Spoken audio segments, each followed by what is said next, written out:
తెలంగాణ ప్రభుత్వం కీలక నిర్ణయం తీసుకుంది. లగచర్లలో భూసేకరణ రద్దు చేస్తూ ప్రభుత్వం నిర్ణయం తీసుకుంది. భూసేకరణ చట్టం 2013 సెక్షన్ 93కు అనుగుణంగా ఉపసంహరించుకుంది. వికారాబాద్ జిల్లా కలెక్టర్ ఉపసంహరణ నోటిఫికేషన్ జారీ చేశారు.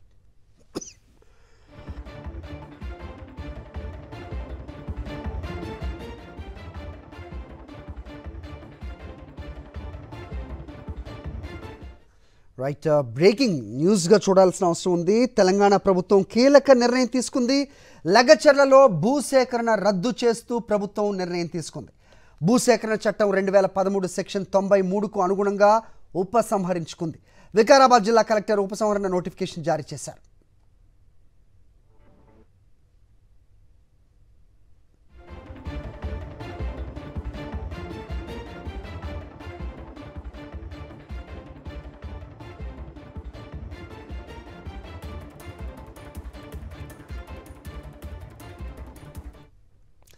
రైట్, వికారాబాద్ జిల్లా కలెక్టర్ ఉపసంహరణ నోటిఫికేషన్ కూడా జారీ చేసినట్టుగా చూస్తూ ఉన్నాం.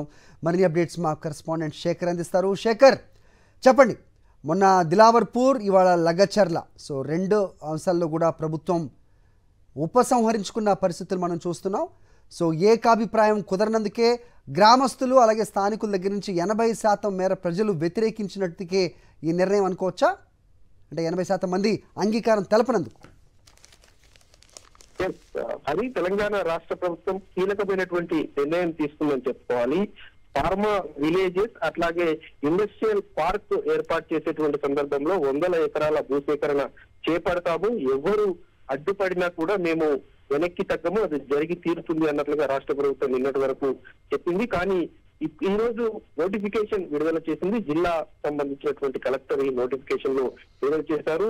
భూసేకరణ చట్టంలో 2013లోని సెక్షన్ 93 అట్లాగే సెక్షన్ 13 ప్రకారం భూసేకరణను ఉపసంహరించుకుంటున్నట్టు ఈ ప్రకటనలో పేర్కొన్నారు. మొత్తం 650 ఎకరాలకు పైచిలుకు ఈ భూసేకరణ ఉపసంహరించుకున్నట్టు కూడా ఈ నోటిఫికేషన్ లో పేర్కొన్నారు. గ్రామాలలో అభిప్రాయ సేకరణ చేపట్టారు. అభిప్రాయ సేకరణలో 80% పైచిలుకుగానే ప్రజలంతా కూడా ఈ ఇండస్ట్రియల్ పార్క్ కు సంబంధించినటువంటి విషయంలో కావచ్చు, ఫార్మా సంబంధించినటువంటి ఇండస్ట్రియల్ విషయంలో కావచ్చు వ్యతిరేకిస్తున్నాము, భూసేకరణ చేపట్టద్దు, మేము భూములు ఇవ్వము అంటూ చెప్పినటువంటి సందర్భంలో భాగంగానే రాష్ట్ర ప్రభుత్వం నిర్ణయం తీసుకున్నట్లుగా తెలుస్తా ఉంది. ఏ సర్వే నెంబర్ లో ఎంత భూమిని ఉపసంహరించుకుంటున్నాము, భూసేకరణ చేపట్టడం లేదు అన్నటువంటి విషయం మీద చాలా స్పష్టంగా చెప్పినటువంటి సందర్భం అయితే కనిపిస్తా ఉంది. మరి భవిష్యత్తుకు సంబంధించినటువంటి విషయం, ఎందుకంటే 100 ఎకరాలు కావాల్సినటువంటి నేపథ్యంలో ఇప్పుడు ఉపసంహరించుకున్నటువంటి భూమిలో కేవలం